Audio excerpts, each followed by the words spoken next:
Hello everyone, this is Dr. Supriya Sonalika, Department of Political Science by S&M College. Dear students, very good morning to all of you. आज का जो हमारा class है वो UG semester 2 के students के लिए है और यूजी सेमेस्टर 2 के कोर्स का जो पेपर 4 है इंडियन गवर्नमेंट एंड पॉलिटिक्स, उसके अंतर्गत हम लोग एक महत्वपूर्ण टॉपिक फर्स्ट यूनिट में दिया गया है कि संविधान की विशेषताएं। तो इसको आज इसकी चर्चा हम लोग आज के क्लास में करेंगे कि हमारी जो संविधान है या भारतीय जो संविधान है उसकी क्या विशेषताएं हैं। इसके पूर्व के क्लासों में हम लोगों ने चर्चा की है कि किस तरह से नेशनल मूवमेंट हुआ और उसमें जो आंदोलन हुए, तरह तरह के आंदोलन हुए और इसके फलस्वरूप बाद में जो है स्वतंत्रता प्राप्त हुई और बहुत सारे उस ब्रिटिश काल में नियम कानून बनाए गए और उन सबसे कुछ जो अच्छी चीज़ें थी उसको हम लोगों ने अपने संविधान में ग्रहण किया और ख़ासकर विदेशी संविधानों का भी अध्ययन किया गया और उनसे भी बहुत सारी जो इम्पोर्टेंट चीज़ें थी जो भारत के अनुकूल थी उसको हम लोगों ने उसको ग्रहण किया है। तो सबसे पहले थोड़ा सा इसका हम लोग विशेषता को शुरू करने से पहले थोड़ा सा हम लोग चर्चा करेंगे इसके बैकग्राउंड पे कि ब्रिटिश काल के समय में किस तरह से जो है विकास हुआ और उस विकास के परिणाम स्वरूप जब हम लोगों ने अपना संविधान बनाया तो उस संविधान को बनाने में जो है इन विकासों का काफ़ी महत्वपूर्ण योगदान रहा है या बहुत सारी घटनाएं जो घटी ब्रिटिश काल के दौरान, तो उसका इसमें इम्पोर्टेंट रोल रहा। 1857 के स्वतंत्रता संग्राम की जो असफलता के बाद ईस्ट इंडिया कंपनी द्वारा स्थापित राज्य का शासन ब्रिटिश क्राउन के प्रत्यक्ष रूप में आने से ब्रिटिश क्राउन ने अपने अधिकार में ले लिया और इससे क्या हुआ कि भारत का गवर्नर जनरल अब वायसराय हो गया। जब ईस्ट इंडिया जो गवर्नर जनरल पहले हुआ करता था अब उसको वायसराय के नाम से जाना जाने लगा और ब्रिटिश सरकार ने देशी राज्यों को यह आश्वासन दिया था कि भविष्य में उनकी स्वतंत्रता का अपहरण जो है नहीं किया जाएगा और गवर्नर जनरल उससे वायसराय यानी कि क्राउन जो थे उसकी प्रतिनिधि के रूप में व्यवहार करेगा।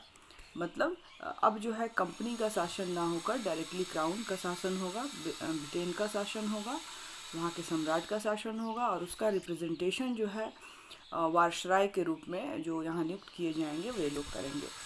1857 के स्वतंत्रता संग्राम में ब्रिटिश सरकार ने मुसलमानों द्वारा सत्ता प्राप्ति का साधन साझा और मुसलमानों के प्रति अविश्वास की नीति अपनाई और हिंदुओं के प्रति उनका नीति जो था उदार और सहयोग का रहा और 19वीं शताब्दी के अंतिम चरण में धार्मिक आंदोलनों के माध्यम से हिंदुओं में राष्ट्रीय चेतना एवं जागृति उत्पन्न हुई और ब्रिटिश सरकार का दृष्टिकोण हिंदुओं के प्रति परिवर्तित हो गया और उन्होंने मुसलमान समुदाय को संरक्षण देना प्रारंभ कर दिया और उन्हीं की प्रेरणा से 1906 में मुस्लिम लीग की स्थापना हुई और ब्रिटिश शासन ने फूट डालो सुशासन करो और राज्य करो की नीति को अपनाई और अपने भावी कार्यक्रम निर्धारित किया और इसी नीति के परिणाम स्वरूप भारत में हिंदू मुसलमान समस्या का जन्म हुआ और यही समस्या कालांतर में भारत के विभाजन का भी कारण बना। ब्रिटिश सरकार ने भारतीय शासन व्यवस्था में 1816 का अधिनियम बनाया, 1892 1892, 1909, 1919, 1935 आदि अनेक अधिनियमों के द्वारा सुधार करते तथा जनता एवं कांग्रेस के नेताओं को जो बुद्धिजीवियों का प्रतिनिधित्व करते थे उन्हें संतुष्ट करने का प्रयास किया जाता था और 1885 में अभय द्वीप जो सेफ्टी वाल्व के रूप में स्थापित भारतीय राष्ट्रीय कांग्रेस शासन में भारतीयों की सहभागिता, शासन में सुधार, आर्थिक स्थिति को सुदृढ़ कर जनता की कठिनाइयों को दूर करने के लिए भेंट वार्ताएं, याचना पत्र, स्मृति पत्र आदि का मार्ग अपनाती रही और 1905 में लॉर्ड कार्जन द्वारा बंगाल विभाजन हुआ और उसके विरोध प्रदर्शन हुए और स्वदेशी आंदोलन आदि हुए और कांग्रेस के उग्रवाद कांग्रेस के अंदर जो है उग्रवाद जो विचारधारा थी वो पनपी और यह वर्ग स्वतंत्रता का जन्म सिद्ध अधिकार है। वो समझता था यह वर्ग जो उग्रवादी वर्ग था कि स्वतंत्रता हमारा जन्मसिद्ध अधिकार है और इसके लिए संघर्ष करना और कष्ट सहने की नीति का उन्होंने समर्थन करने लगे। और 1907 में कांग्रेस विभक्त हो गई और फिर 1916 में पुनः जो है वो एक साथ मिल भी गई, स्थापित भी हो गई। 1920 में महात्मा गांधी जी ने भारतीय राजनीति में प्रवेश किया और कांग्रेस को जन आंदोलन के लिए आंदोलन में उसको परिणत कर दिया गया। और असहयोग आंदोलन, सविनय अवज्ञा आंदोलन, भारत छोड़ो आंदोलन, जनता का संपूर्ण इन सभी आंदोलनों के माध्यम से जनता का संपूर्ण समर्थन जो है वो मिला। और द्वितीय विश्व युद्ध में अंग्रेजों की स्थिति अत्यधिक जो है वो शोचनीय हो गई और अपनी सत्ता को बनाए रखने के लिए मुस्लिम लीग को ब्रिटिश सरकार ने पूर्ण सहयोग जो है वो दिया था।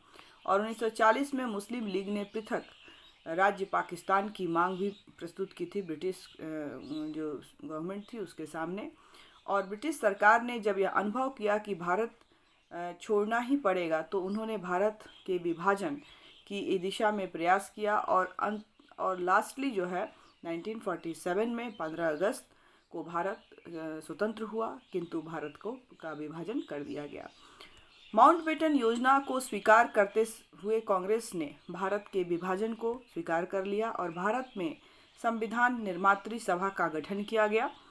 और संविधान सभा ने कांग्रेस के द्वारा समय समय पर परिणित प्रस्तावों तथा विश्व के अन्य देशों के संविधानों के सर्वश्रेष्ठ उपबंधों को आधार बनाकर भारतीय संविधान का निर्माण करना प्रारंभ हुआ। और 26 जनवरी 1950 को जो है वो संविधान भी लागू हो गया और भारत एक सार्वभौम पूर्ण सत्ता संपन्न गणराज्य बना दिया गया। और संविधान की प्रस्तावना भारतीय संविधान निर्माताओं की आकांक्षाओं को शुद्ध रूप से परिलक्षित करती है और इसी कारण इसे भारतीय संविधान की आत्मा जो है वो भी हम लोग कहते हैं। और अगर हम लोग श्रेष्ठतम भावनाओं पर आधारित भारतीय संविधान में भारत में संसदीय शासन प्रणाली स्थापित की गई और सभी नागरिकों को स्वतंत्रता, समानता और बंधुत्व एवं न्याय का आश्वासन मिला। और लगभग इतने साल बीतने के बाद 68 साल लगभग बीतने के बाद संविधान की आत्मा के अनुरूप भारतीय जनता को वह कुछ नहीं मिला जिसकी कामना भारतीय नेताओं ने उनकी आशाओं पर जो है वो एक तरह से कहें तो वो प्रहार है और वो सभी चीज़ों को अभी तक नहीं पूरा दिया जा सका है। और आज भी भारत में सांप्रदायिकता, जातीयता, क्षेत्रीयता, स्वार्थ आधारित राजनीतिक और सत्ता लोलुपता के भंवर में ऐसा फंस गया है कि इस स्थिति में वह मुक्ति के लिए किसी ऐसे नेतृत्व की प्रतीक्षा कर रहा है जो उनकी समस्याओं का निदान कर सके।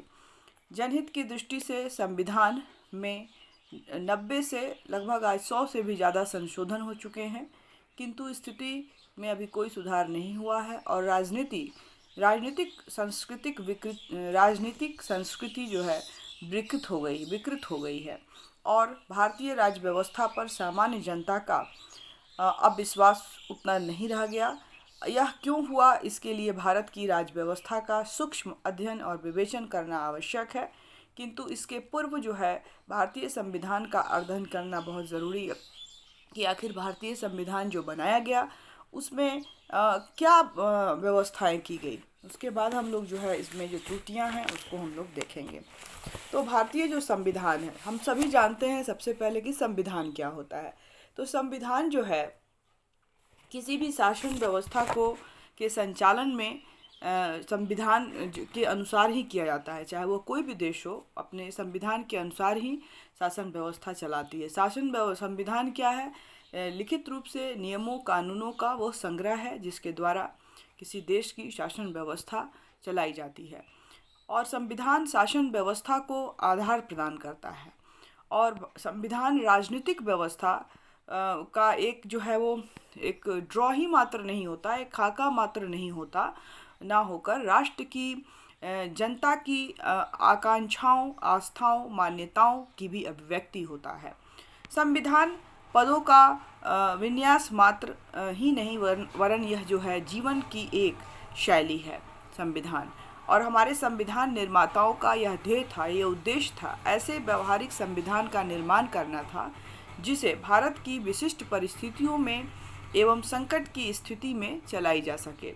और संविधान सभा में प्रारूप समिति के अध्यक्ष डॉक्टर भीमराव अंबेडकर ने स्पष्टतः स्वीकार किया कि हमारे संविधान में यदि नवीन बात हो सकती है तो वह यही है कि उसके द्वारा पुराने प्रचलित संविधान की गलतियों को दूर किया जाए और उसे देश की आवश्यकताओं के अनुरूप ढाला जाए।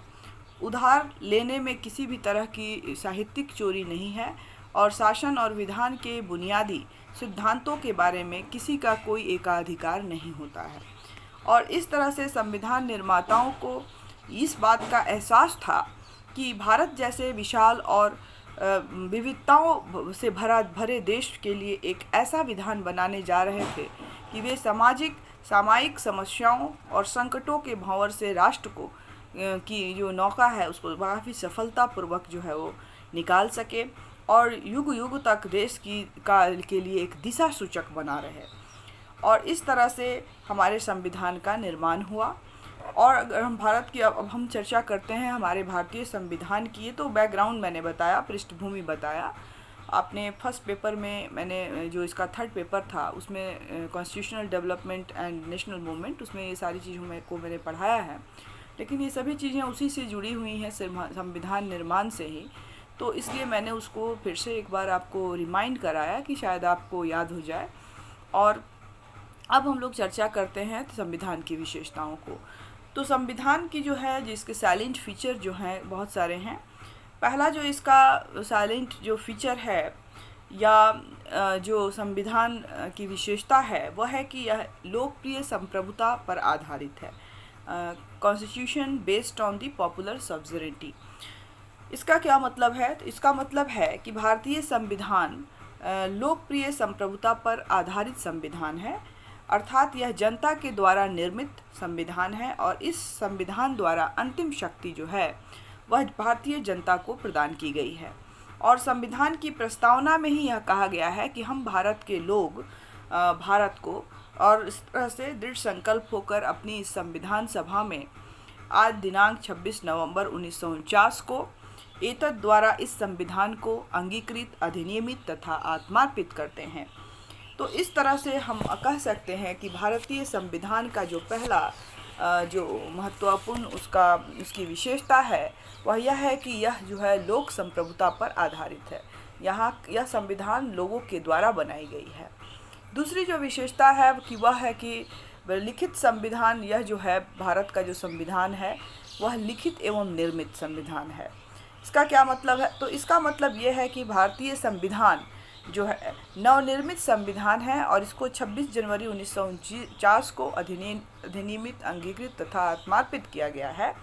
और नागरिकता, निर्वाचन, अंतरिम संसद और से संबंधित उपबंध, अस्थायी और संक्रमणकारी उपबंध को तुरंत ही 26 नवंबर 1949 को ही जनता को दे दिया गया। और बाद के जितने भी और सारे अधिकार हैं या बाकी चीज़ें संविधान की जो है 26 जनवरी 1950 से लागू है। और इस तिथि को संविधान लागू माना जाता है और इस दिन भारत को गणतंत्र जो है वो घोषित किया गया था। और इस तरह से हम देखते हैं तो कि भारत का जो संविधान है वो काफ़ी जो है वो बृहद और व्यापक संविधान है। इसका मतलब यह होता है कि भारत में संविधान का निर्माण जो है एक विशेष समय में हुआ है और विशेष संविधान सभा के द्वारा किया गया है। और इस संविधान की अधिकांशतः बातें जो है लिखित रूप में हैं, उनको लिखा गया है। और इस दृष्टि से ब्रिटिश संविधान के यह विपरीत है और अमेरिकी संविधान की भांति एक निर्मित संविधान है। हम सभी जानते हैं कि ब्रिटेन का जो संविधान है वो अलिखित है, लेकिन हमारे यहाँ यह रिटन फॉर्म में है और यह जो है अमेरिका जैसे में भी रिटन फॉर्म में है। तो एक तरह से हम कहें तो उसी की तरह जो है हमारे यहाँ भी हमारे संविधान को लिखित किया गया है।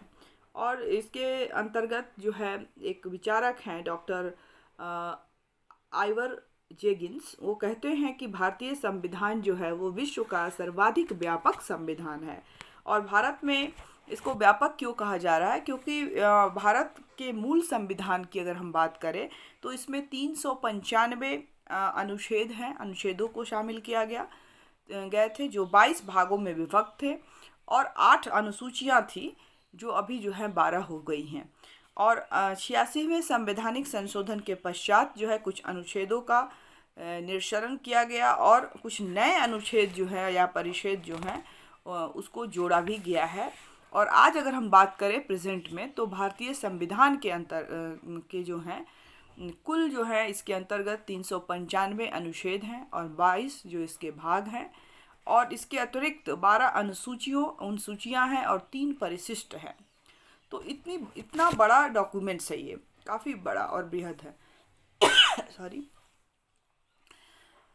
जबकि अगर हम और देशों से इसकी तुलना करें, जैसे कि एग्जाम्पल अमेरिका के संविधान की, तो अमेरिका के संविधान में केवल 7 अनुच्छेद हैं, कनाडा के संविधान में 147 है, ऑस्ट्रेलिया के संविधान में 128 है, दक्षिण अफ्रीका के संविधान में 253 अनुच्छेद हैं, जबकि भारत के संविधान में 395 अनुच्छेद हैं। 42वें संविधान संशोधन से तो भारतीय संविधान की व्यापकता जो है और भी बढ़ गई, और इस संवैधानिक संशोधन के द्वारा संविधान में 11 नवीन अनुच्छेद और 2 भाग जो है वो जोड़े गए हैं। और इस तरह से अगर हम देखें तो भारतीय संविधान विश्व का सबसे बड़ा व्यापक लिखित संविधान है। तीसरी जो महत्वपूर्ण विशेषता है हमारे संविधान की, कि इसमें जो है एक प्रस्तावना दी गई है।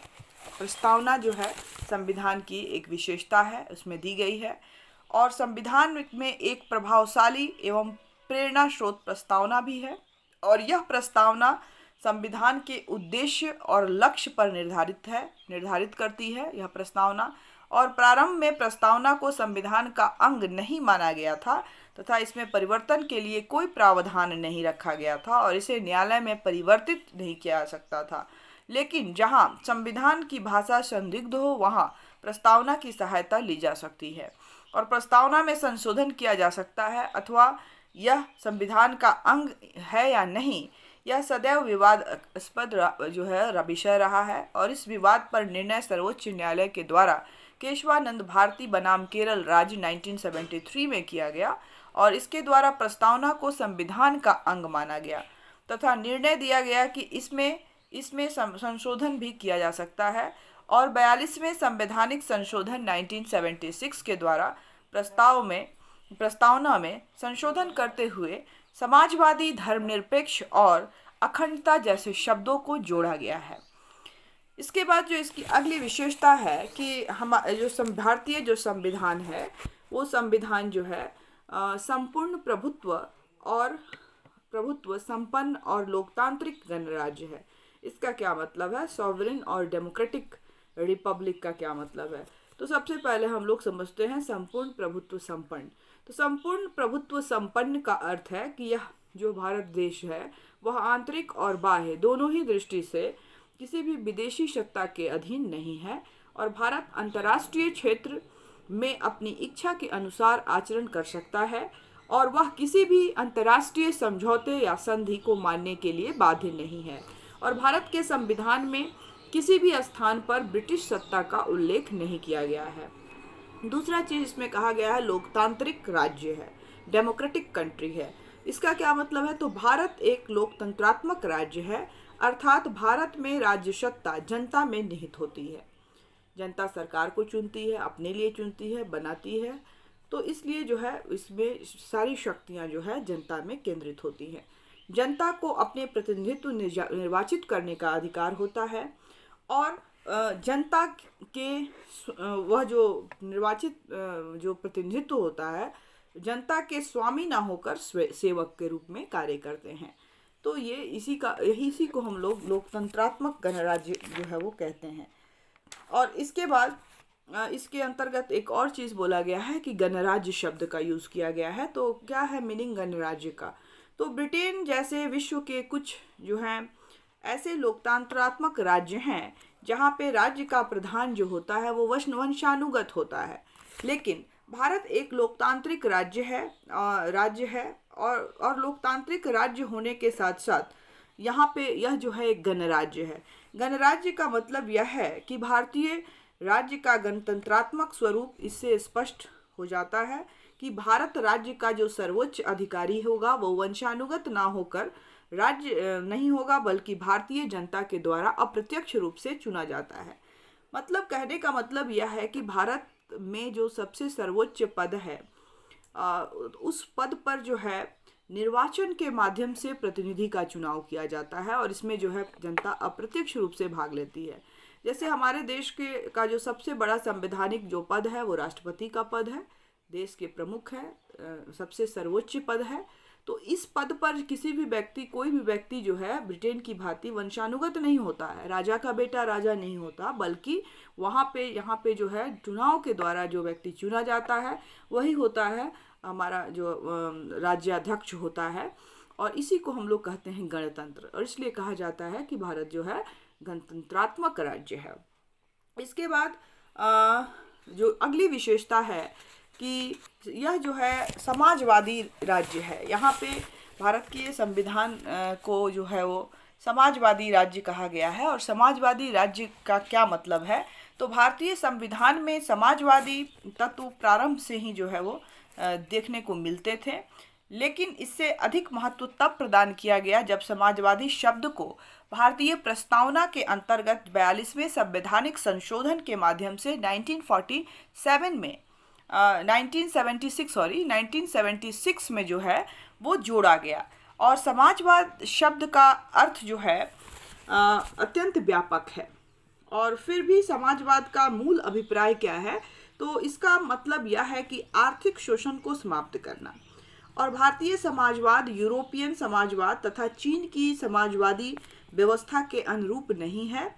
भारतीय संदर्भ में समाजवाद का अभिप्राय है राज्य के उस समाजवादी ढांचे से संबंधित नहीं है जिसमें उत्पादन के सभी साधनों का राष्ट्रीयकरण किया जाता है। और इंदिरा गांधी ने इसे स्पष्ट करते हुए कहा था कि केवल राष्ट्रीयकरण करना यह हमारा समाजवाद नहीं है। समाजवाद का भारतीय संदर्भ में लोकतांत्रिक विचारधारा पर आधारित समाजवाद है, अर्थात भारत के विभिन्न वर्गों में असमानता समाप्त करके आर्थिक एवं सामाजिक शोषण को समाप्त करना है। और इसके लिए प्रीवियर्स बंद करना और संपत्ति के मौलिक अधिकार को समाप्त करना, भूमि सुधार कानूनों को न्यायालयों के द्वारा परिधि से बाहर रखना और भूमि के अधिकतम जो है उसकी सीमा निर्धारित करना आदि उपाय किए गए हैं। और दूसरी ओर कमजोर वर्गों एवं पिछड़े वर्गों की स्थिति को सुधार करने के लिए अनेक योजनाएं चलाई जा रही हैं। आर्थिक विषमता को दूर करने के लिए सभी को समान अवसर प्रदान करना ही भारतीय समाजवाद का सार है। और इसे ही हम इसको हम लोग कैसे प्राप्त करेंगे, तो इसको हम लोग लोकतांत्रिक जो उपाय हैं उनसे प्राप्त कर सकते हैं। और इसी का परिणाम है कि भारत में समाजवाद और लोकतंत्र के समन्वय के नाम पर दोनों व्यवस्थाओं में के दोष आए गए हैं और गुण भी जो है वो हमको देखने को मिलते हैं। इसके बाद है कि अगली जो इसकी विशेषता है कि भारत जो है एक धर्मनिरपेक्ष राज्य है। ये बहुत ही जो वर्ड है इससे बहुत सारा कन्फ्यूजन हमें समझ में आता है कि धर्मनिरपेक्ष का मतलब क्या है आखिर, या पंथ निरपेक्ष क्या है। धर्मनिरपेक्ष को ही पंथ निरपेक्ष कहते हैं, तो इसको हम लोग समझते हैं कि आखिर ये क्या है, सेकुलर जो कंट्री है वो क्या है। तो विभिन्न धर्मों एवं संप्रदाय का भारत में जन्म हुआ है और बहुत अलग अलग संप्रदाय धर्म के लोग यहाँ रहते हैं। और यहाँ विदेशी शासकों के आगमन के कारण उनके साथ विभिन्न धर्मों का आगमन भी हुआ है। और इन धर्मों एवं संप्रदायों की अंतःक्रिया में विभिन्न धार्मिक समुदायों का उदय भी हुआ। और इन धार्मिक समुदायों में परस्पर प्रतिस्पर्धा एवं वैमनस्यता को समाप्त करके सहिष्णुता एवं सामंजस्य स्थापित करने के लिए भारतीय संविधान में धार्मिक स्वतंत्रता को स्थान दिया गया है। और 42वें संवैधानिक संशोधन के द्वारा धर्मनिरपेक्ष शब्द को संविधान की प्रस्तावना में जोड़ा गया है। भारत एक धर्मनिरपेक्ष राष्ट्र होगा, इसका मतलब क्या है, तो भारत किसी भी धर्म को राष्ट्रीय धर्म घोषित नहीं करेगा। और दूसरी बात है कि भारत सरकार सभी धर्मों का समान रूप से सम्मान करेगा तथा उन्हें आगे बढ़ाने के लिए एवं विकसित करने के लिए या करने में जो आने वाली बाधाएं हैं, चाहे वो कोई भी धर्म हो, उनको बाधा को जो है उसमें कोई भी बाधा उत्पन्न नहीं करेगा। और इसके साथ सरकार सभी व्यक्तियों के धार्मिक अधिकारों को सुनिश्चित एवं सुरक्षित करने का भी कार्य जो है वो करेगा। और साथ ही साथ भारतीय सरकार धार्मिक विषयों के संबंध में विवेकपूर्ण निर्णय लेगा। और इसका और क्या मतलब है कि जो भारतीय संविधान के धर्म स्वतंत्रता संबंधी उपबंध जो है पंथ निरपेक्ष अथवा असांप्रदायिकता राज्य की आधारशिला है। और 42वें संवैधानिक संशोधन के द्वारा भारत में स्पष्ट रूप से पंथ निरपेक्ष राज्य इसको घोषित किया गया है। और पंथ निरपेक्ष राज्य का क्या तात्पर्य है कि राज्य की दृष्टि में सभी धर्म समान हैं और राज्य के द्वारा विभिन्न धर्मावलंबियों में किसी भी तरह का कोई भेदभाव नहीं किया जाएगा। और इस तरह से जो है भारत जो देश होगा वह एक सेकुलर कंट्री होगा और पंथ निरपेक्ष जो राज्य होता है यह धर्म विरोधी नहीं होता है। धर्म निरपेक्ष मतलब जो धर्म को नहीं मानता, लेकिन यहाँ पे ऐसा नहीं है कि राज्य जो है किसी धर्म को सबको बुरी दृष्टि से देखता है, मतलब उसका स्वयं का कुछ धर्म नहीं होता, क्योंकि धर्म जो होता है इंडिविजुअल से रिलेटेड होता है, व्यक्ति से रिलेटेड होता है। इसलिए राज्य जो है वो राज्य का कोई अपना धर्म नहीं होगा। और पंथ निरपेक्ष राज्य धर्म विरोधी नहीं होता और ना ही धर्म के प्रति उदासीन होता है, वरन उसके द्वारा धार्मिक मामलों में तटस्थता की नीति को अपनाया जाता है। और इस तरह से जो है यह व्यवस्था की गई है और इस तरह से धर्मनिरपेक्ष राज्य भारत को जो है वो घोषित किया गया है। इसके बाद जो एक और विशेषता है कि भारत का जो संविधान है इसके अंतर्गत कठोरता और लचीलेपन दोनों का समन्वय किया गया है। इसमें आपको जो रिजिडनेस है वो भी देखने को मिलती है और फ्लेक्सिबिलिटी जो है वो दोनों चीज़ें जो है देखने को मिलती हैं। और इस तरह से संशोधन की प्रणाली के आधार पर जो भारतीय संविधान में संशोधन की व्यवस्था की प्रणाली है उसके आधार पर कठोर संविधान तथा लचीले संविधान में इसको डिवाइड किया गया है। और लचीला संविधान उस संविधान को कहते हैं जिसके द्वारा साधारण कानून और संवैधानिक कानून में कोई अंतर नहीं होता और संविधान में विधि निर्माण की साधारण प्रक्रिया के आधार पर संशोधन किए जा सकते हैं।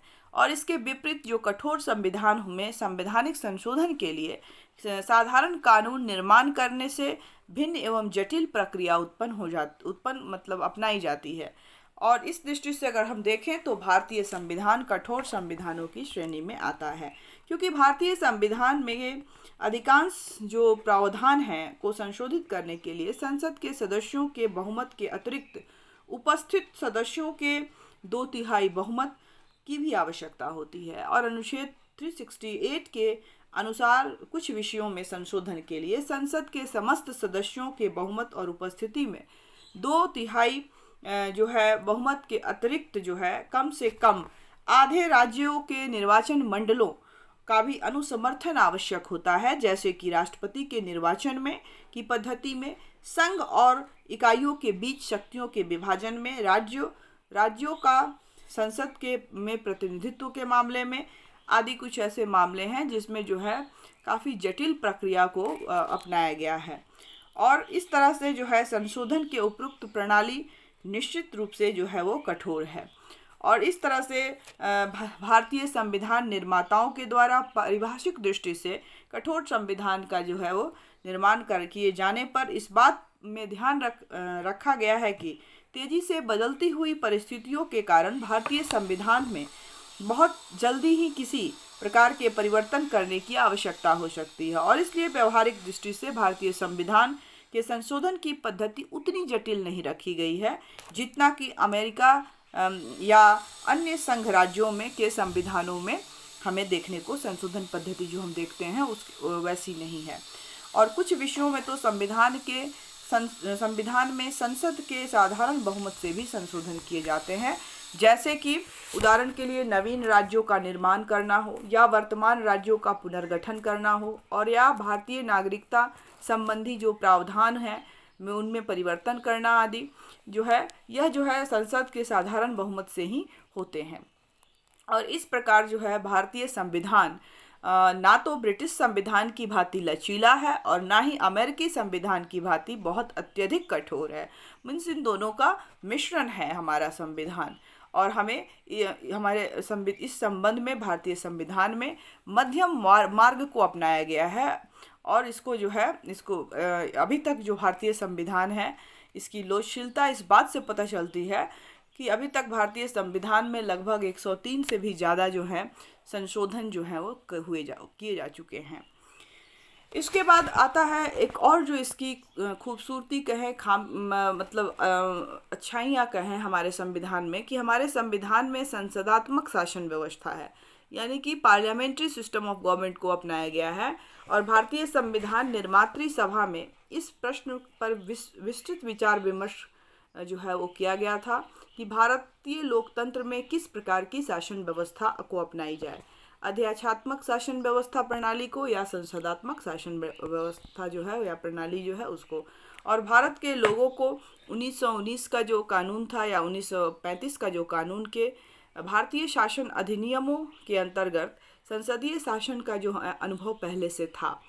और इसलिए फिर भी अध्यक्षीय शासन प्रणाली में इस बात का डर था कि कहीं कार्यपालिका जो है वह अपनी निश्चित पदावधि के कारण निरंकुश ना हो जाए। अतः संविधान सभा में काफ़ी सोच विचार करने के बाद यह निर्णय लिया गया कि अमेरिका के समान अध्यक्षीय शासन प्रणाली के स्थान पर ब्रिटेन मॉडल के संसदीय शासन प्रणाली को जो है ज़्यादा उपयुक्त रहेगा भारत के लिए।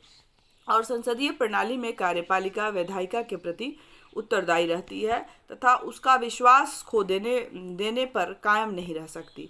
और भारतीय संविधान संसदात्मक शासन प्रणाली की स्थापना करता है क्योंकि राष्ट्रपति संवैधानिक अध्यक्ष होते हैं और वास्तविक शक्तियां मंत्रिमंडल के पास निहित होती हैं जो संसद के प्रति उत्तरदायी होती हैं। तो इस तरह से हम देखते हैं कि भारत में संसदात्मक शासन व्यवस्था जो है यह भी जो है एक भारतीय संविधान की विशेषता है।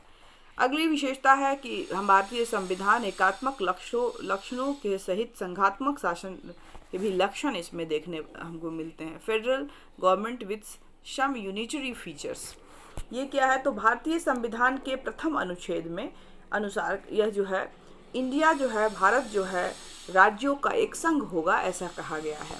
और इस प्रकार भारत में संघात्मक शासन व्यवस्था की स्थापना की गई है और इसमें संघात्मक शासन के सभी लक्षण जो हैं विद्यमान हैं।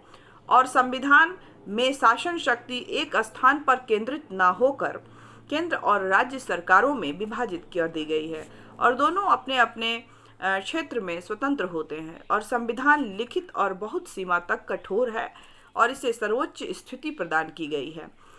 उच्चतम न्यायालय को संविधान का रक्षक बनाया गया है जिसे संविधान की व्याख्या करने और केंद्र एवं राज्यों के बीच उत्पन्न संवैधानिक झगड़ों के निर्णय का भी अधिकार दिया गया है।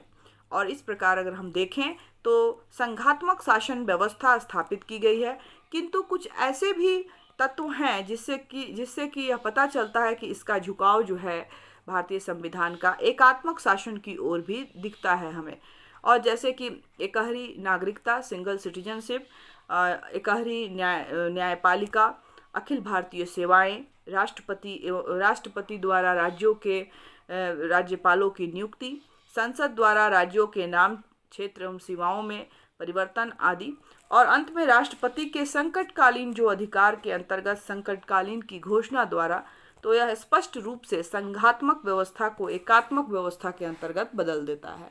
तो ये कुछ फीचर्स हैं जो जिससे हमें पता चलता है कि भारतीय संविधान संघात्मक लक्षण के साथ साथ उसमें कुछ हमें यूनिटरी उसके फॉर्म्स का भी पता चलता है, स्वरूप का भी हम लोग देखते हैं। दैट मीन्स कहने का मतलब यह है कि भारत का जो संविधान है उसमें अमेरिका से भी बहुत सारी चीज़ें एडॉप्ट की गई हैं और ब्रिटेन से भी, क्योंकि अध्यक्षात्मक शासन प्रणाली वहाँ है, यहाँ संसदात्मक शासन प्रणाली है।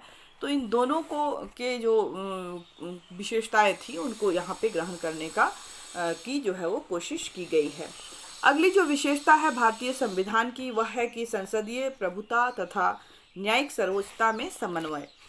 तो भारतीय संविधान की एक विशेषता यह है कि संविधान में इंग्लैंड की संसदीय प्रभुसत्ता तथा संयुक्त राज्य अमेरिका की न्यायिक सर्वोच्चता के मध्य का मार्ग का अनुसरण किया गया है और इंग्लैंड में व्यवस्थापिका सर्वोच्च है और ब्रिटिश पार्लियामेंट द्वारा निर्मित कानून को किसी भी न्यायालय में चुनौती नहीं दी जा सकती।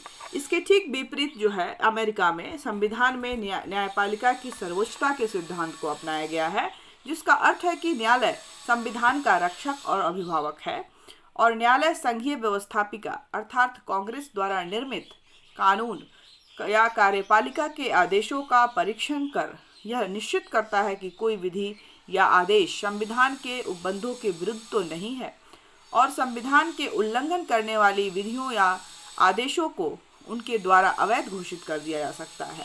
और न्यायालय के इस शक्ति को न्यायिक पुनर्विलोकन का अधिकार, पावर ऑफ जुडिशियल रिव्यू कहते हैं और इसके कारण अमेरिका में न्यायपालिका बहुत अधिक शक्तिशाली हो जाती है।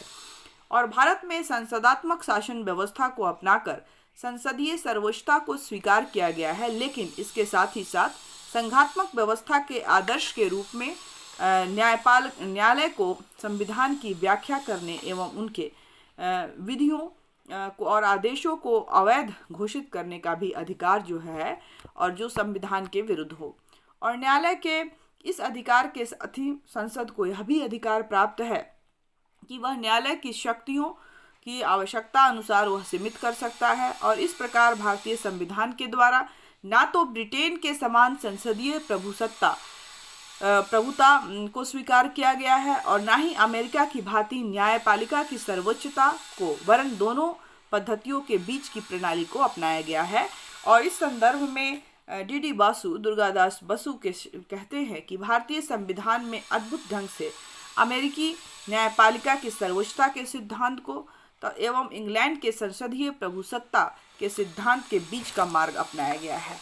इसके बाद जो अगली इसकी विशेषता है भारतीय संविधान की कि इसके अंतर्गत मौलिक अधिकार और मौलिक कर्तव्यों को दिया गया है, fundamental rights and fundamental duties को समाहित किया गया है। और भारतीय संविधान के निर्माताओं ने ब्रिटिश शासन के अंतर्गत अनेक अत्याचार सहन किए थे, अतः उनके द्वारा शासन की शक्तियों को मर्यादित करने की आवश्यकता अनुभव की गई। अतः अमेरिका और आयरलैंड के आदि देशों के संविधान की तरह हमारे संविधान द्वारा भी नागरिकों को मौलिक अधिकार प्रदान किए गए हैं एवं मौलिक अधिकारों की आशय नागरिकों को प्रदत्त ऐसे अधिकार और स्वतंत्रताओं से है जिन्हें राज्य तथा केंद्र सरकार के विरुद्ध लागू किया जा सकता है। और संविधान के द्वारा नागरिकों को जो है प्रारंभ में 7 मौलिक अधिकार दिए गए, लेकिन अब संपत्ति के अधिकार को एक मौलिक अधिकार नहीं रहा, एक कानूनी अधिकार बना दिया गया है और नागरिकों को 6 मौलिक अधिकार अभी वर्तमान में दिए गए हैं। और भारतीय संविधान के द्वारा प्रदत्त अधिकारों के संबंध में विशेष बात यह है कि संविधान के द्वारा अधिकार प्रदान किए जाने के साथ साथ यह भी स्पष्ट किया गया है कि इन अधिकारों पर किन परिस्थितियों में और किस प्रकार के प्रतिबंध लगाए जा सकते हैं। और इसके अतिरिक्त भारतीय संविधान के अंतर्गत संवैधानिक उपचारों के जो अधिकार के रूप में जो अधिकार दिया गया है, वह इन अधिकारों को क्रियान्वित करने के लिए एक पृथक वैधानिक व्यवस्था भी की गई है। और इस तरह से मूल संविधान में केवल मौलिक अधिकारों की व्यवस्था थी, लेकिन 42वें संवैधानिक संशोधन 1976 में मूल अधिकार में एक जो है नया भाग जो है भाग 4 मूल जो संविधान है उसमें एक जो अलग से भाग जो 4 है उसी में एक भाग 4A जोड़ा गया और उसमें जोड़कर नागरिकों को मूल कर्तव्यों का उसमें उल्लेख किया गया है। 10 मूल कर्तव्य दिए गए हैं। और फिर 2002 में 86वें संवैधानिक संशोधन में एक और जो है उसमें जोड़ा गया और अभी उसकी कुल संख्या 11 है। और 11वें में जो है 6 से 14 वर्ष तक के बच्चों को, सभी अभिभावकों का यह दायित्व है कि वह जो है अपने बच्चों को शिक्षा दिलाएं, निःशुल्क और अनिवार्य शिक्षा के लिए प्रेरित करें। और इस तरह से अगर वर्तमान में हम देखें तो भारतीय संविधान में नागरिकों के लिए 11 मौलिक कर्तव्यों का जिक्र किया गया है। इसके बाद जो अगली विशेषता है कि राज्य के नीति निर्देशक तत्व, directive principles of state policy, इसकी भी व्यवस्था की गई है हमारे संविधान में। तो ये क्या है, तो भारतीय संविधान के 4थे अध्याय में शासन संचालन के लिए मूलभूत सिद्धांतों का वर्णन किया गया है और इसे ही राज्य के नीति निर्देशक तत्व या सिद्धांत कहते हैं। भारतीय संविधान में नीति निषेधक तत्वों का विचार जो है वो आयरलैंड के संविधान से लिया गया है और इस तत्व की प्रकृति के संबंध में संविधान के अनुच्छेद 37 के अनुच्छेद में कहा गया है कि नीति निर्देशक तत्वों को किसी न्यायालय के द्वारा बाध्यता नहीं दी जा सकेगी, किंतु ये तत्व देश के शासन में मूलभूत है और इस प्रकार निर्देशक तत्वों को वैधानिक शक्ति प्रदान की गई है, लेकिन इसे राजनीतिक शक्ति जो है वैधानिक शक्ति नहीं प्राप्त है, लेकिन इसे जो है राजनीतिक शक्ति अवश्य ही प्राप्त है। और इन तत्वों में भारत राज्य को एक वास्तविक लोक कल्याणकारी राज्य का स्वरूप प्रदान करने के लिए आवश्यक सिद्धांतों की घोषणा की गई है और इसको बताया गया है। इसके बाद जो है अगली विशेषता है कि स्वतंत्र न्यायपालिका एवं स्वतंत्र अभिकरणों की भी व्यवस्था की गई है। तो यह क्या है? तो जिसके अंतर्गत जो है independent judiciary and others independent agency. तो संघात्मक शासन व्यवस्था में न्यायपालिका संविधान की व्याख्या और रक्षक दोनों के होने के कारण उसका स्वतंत्र होना आवश्यक है, लेकिन इसके अतिरिक्त संविधान द्वारा नागरिकों को प्रदान किए गए मौलिक अधिकारों की रक्षा के लिए न्यायपालिका की स्वतंत्रता नितांत आवश्यक हो जाती है और न्यायपालिका की स्वतंत्रता हेतु संविधान में अनेक विशेष व्यवस्थाएं की गई हैं और सर्वोच्च न्यायालय और उच्च न्यायालयों के न्यायाधीशों की नियुक्ति राष्ट्रपति के द्वारा होना, न्यायाधीशों के पद की सुरक्षा प्राप्त होना, न्यायाधीशों के कार्यकाल में उनके वेतन तथा वेतन में कमियां न करना सकना और न्यायाधीशों के आचरण पर व्यवस्थापिका के द्वारा विचार न कर सकना आदि है। और इस प्रकार न्यायपालिका स्वतंत्र है और पिछले 68-69 वर्षों की अवधि में न्यायपालिका अपनी स्वतंत्रता के बारे में अपना खुद ही परिचय दे चुकी है। और स्वतंत्र न्यायपालिका के अतिरिक्त संविधान के द्वारा स्वतंत्र अभिकरणों की भी व्यवस्था की गई है, जैसे कि निर्वाचन आयोग, नियंत्रक महालेखा परीक्षक और लोक सेवा आयोग आदि कुछ जो हैं इंडिपेंडेंस एजेंसियां हैं, ये भी बनाई गई हैं। अगली जो विशेषता है हमारे संविधान की वह है कि सांप्रदायिक प्रतिनिधित्व का अंत और वयस्क मताधिकार का प्रारंभ। इसके अंतर्गत जो ब्रिटिश शासनकाल में 1909 के जो एक्ट थे, कानून थे, के द्वारा सांप्रदायिक प्रतिनिधित्व प्रणाली पद्धति को लागू किया गया था और जिसने भारत के विभिन्न प्रमुख संप्रदायों को एक दूसरे का विरोधी बना दिया था। अतः नवीन संविधान के अंतर्गत सांप्रदायिक प्रतिनिधित्व का अंत कर वयस्क मताधिकार के आधार पर संयुक्त प्रतिनिधित्व की पद्धति को अपनाया गया है और करोड़ों व्यक्तियों को एक साथ मताधिकार मताधिकार प्रदान करना संविधान सभा का एक निश्चित रूप से सराहनीय कार्य था। तो इस तरह से प्रोफेसर श्रीनिवास कहते हैं कि सांप्रदायिक चुनाव पद्धति की समाप्ति और वयस्क मताधिकार का प्रारंभ नए संविधान की महान और क्रांतिकारी विशेषता है। इसके बाद जो अगली विशेषता है 14वां विशेषता इसका है एकल नागरिकता, सिंगल सिटीजनशिप। तो भारतीय संविधान के द्वारा संघात्मक शासन व्यवस्था की गई है और सामान्यतः ऐसा समझा जाता है कि संघ राज्य के नागरिकों को दोहरी नागरिकता प्रदान होनी चाहिए, प्रथम संघ की नागरिकता और दूसरी राज्य की नागरिकता। संयुक्त राज्य अमेरिका और अन्य संघ राज्यों में ऐसी ही व्यवस्थाएं हैं, लेकिन भारतीय संविधान निर्माताओं का विचार था कि दोहरी नागरिकता भारत की एकता को बनाए रखने में बाधक सिद्ध हो सकती है और अतः संविधान निर्माताओं के द्वारा संघ राज्य की स्थापना करते हुए दोहरी नागरिकता को नहीं बनाया गया, वरन जो है एकल नागरिकता के आदर्श को अपनाया गया है। और इस तरह से नागरिकता अधिनियम 1955 के संशोधन करके जो 2004 में हुआ, 16 देशों जैसे स्विट्जरलैंड, ऑस्ट्रेलिया, कनाडा, इजराइल, पुर्तगाल, फ्रांस, स्वीडन, न्यूजीलैंड, यूनान, Cyprus, Italy, Finland, Ireland, Netherland, Britain और अमेरिका में बसे भारतीय मूल के लोगों को उनकी विदेशी नागरिकता के साथ भारत की ओवरसीज नागरिकता प्रदान करने का प्रावधान किया गया। देशों की इस सूची को आगे चलकर विस्तार किया जा सकता है और ऐसी दोहरी नागरिकता प्रदान करने वाले भारतीय मूल के व्यक्तियों को पीआईओ को भारत में आने जाने की स्वतंत्रता होगी, किंतु उन्हें मताधिकार और संवैधानिक पद प्राप्त करने का अधिकार नहीं होगा। अगली जो विशेषता है सामाजिक समानता की स्थापना। सामान्यतः संविधानों के द्वारा अपने नागरिकों को राजनीतिक कानूनी समानता पर ही बल दिया जाता है, सामाजिक समानता पर नहीं। लेकिन भारतीय संविधान की एक विशेषता या खूबी यह भी है कि यहाँ संविधान के द्वारा सामाजिक क्षेत्र में भी सभी नागरिकों को समान सिद्धांत का प्रतिपादन किया गया है, समानता के समान सिद्धांत का प्रतिपादन किया गया है। और इस संबंध में अनुच्छेद 17 में कहा गया है कि अस्पृश्यता का अंत किया जाता है और उसका किसी भी रूप में आचरण निषिद्ध किया गया है और किसी भी रूप में अस्पृश्यता का आचरण विधि के अनुसार दंडनीय होगा। भारत में दलित लोगों की गिरी हुई जो स्थिति में सुधार के लिए संविधान में इस प्रकार की व्यवस्था का होना व्यवस्था जो है वो की गई है। तो इस प्रकार हम देखते हैं कि भारतीय संविधान जो है उसमें सामाजिक समानता को भी एस्टैब्लिश करने की कोशिश की गई है। अगली विशेषता है भारतीय संविधान की कि भारतीय संविधान की हमारी 16वीं और अंतिम विशेषता है। वैसे तो हमारे संविधान की बहुत सारी विशेषताएं हैं, लेकिन जो मुख्य विशेषताएं हैं उनकी चर्चा हम लोग कर रहे हैं।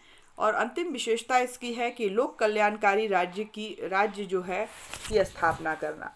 इसका मतलब यह है कि संविधान के नीति निर्देशक तत्वों के अध्ययन से यह नितांत स्पष्ट हो जाता है कि संविधान निर्माताओं द्वारा भारत के लिए एक आदर्श निश्चित किया गया कि वह आदर्श है लोक कल्याणकारी राज्य की स्थापना करना।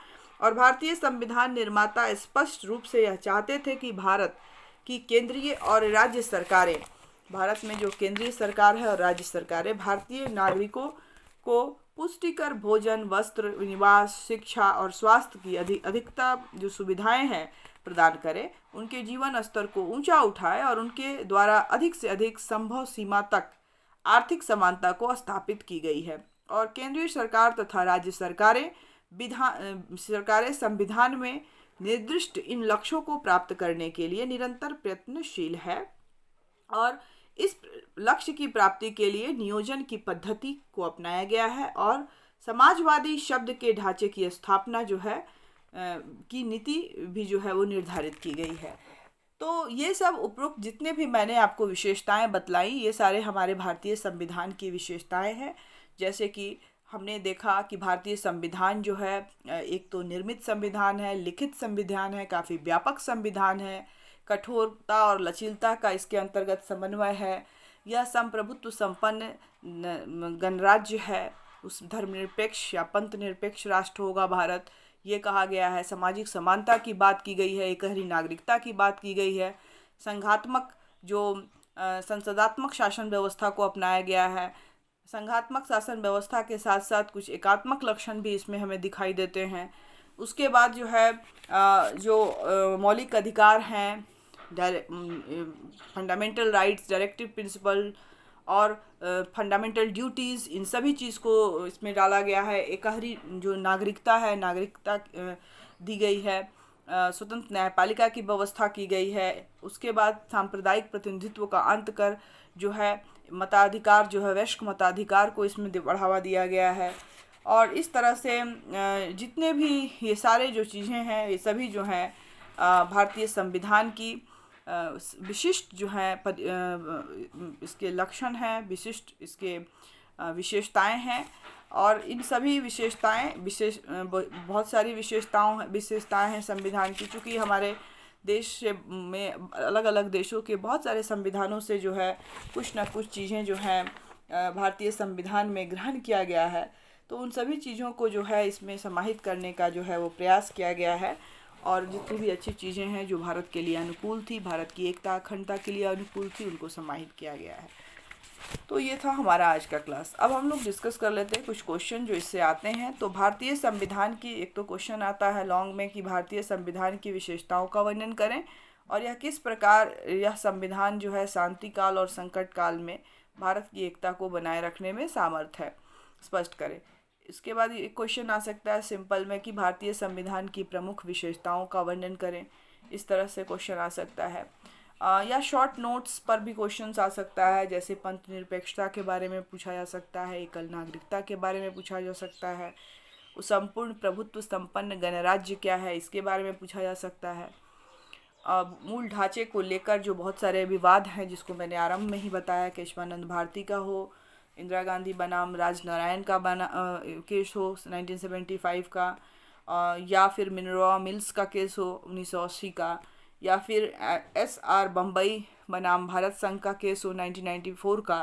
तो इन सब के द्वारा जो है इसके जो बेसिक स्ट्रक्चर है उसकी बात की गई है, बताई गई है कि मूल ढांचा क्या है, मूल ढांचा में परिवर्तन कैसे हो सकता है, नहीं हो सकता है। इस प्रकार संविधान के मूल ढांचे में अंतिम रूप से परिवर्तन जो है करने का अधिकार जो है संसद या राज्य की विधानसभाओं को नहीं है, बल्कि स्वयं जनता को दी गई है। और यह इस संबंध में प्रक्रिया जो है संसद द्वारा संविधान में जो परिवर्तन लेने का जो करने का जो तरीका है उसके माध्यम से ही यह किया जा सकता है। और इसी कारण इस विचार को जन सर्वोच्च या जन संप्रभुता की धारणा जो है कंसेप्ट ऑफ पीपल्स सुप्रीमेसी और पीपल्स सॉवरेनिटी का नाम जो भी है दिया गया है। तो ये इसके मूल ढांचे से संबंधित जो कुछ केसेस हैं उससे है। आई होप आपको समझ में आया हो। अगर आपको कोई भी डाउट हो, कोई क्वेश्चन, कुछ भी चीज़ें जो नहीं समझ में आई हो, आप कमेंट सेक्शन में अपने प्रश्न रखें। जो लोग नए हैं वो लोग चैनल को सब्सक्राइब कर लें, बेल आइकन को दबा दें ताकि मेरी सारी न्यू वीडियो की अपडेट्स या नोटिफिकेशन उनको मिल सके और उनको क्लास में कोई प्रॉब्लम ना हो। ठीक है, तो आज का क्लास यहीं समाप्त करते हैं नए टॉपिक के साथ। बहुत जल्द हम फिर मिलेंगे। तब तक के लिए घर में रहें, सुरक्षित रहें, पढ़ते रहें। Thank you all of you.